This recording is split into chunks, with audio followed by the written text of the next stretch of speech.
আমি রহিমা শিকদার, বিএনপি নির্বাহী কমিটির সদস্য। আমি শহীদ প্রেসিডেন্ট জিয়াউর রহমানের সাথে তিনটা প্রোগ্রাম করেছি। আমার মাথায় হাত বুলে আদর করে দিয়ে গিয়েছিল। আমি 1979 সনে বিএনপির প্রথম নির্বাচনে এজেন্ট ছিলাম।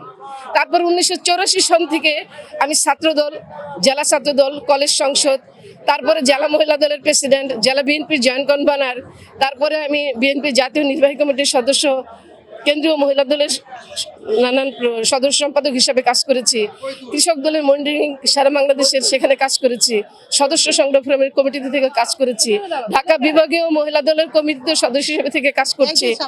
আন্দোলন সংগ্রামে মনে হয় আমাদের এই যে বাধা বিপত্তি, জেল জুলুম নির্যাতনের পরেও আমাদেরকে কখনো ঘরে আবদ্ধ করে রাখতে পারেনি। আমরা মৃত্যুকে পরোয়া করি নাই।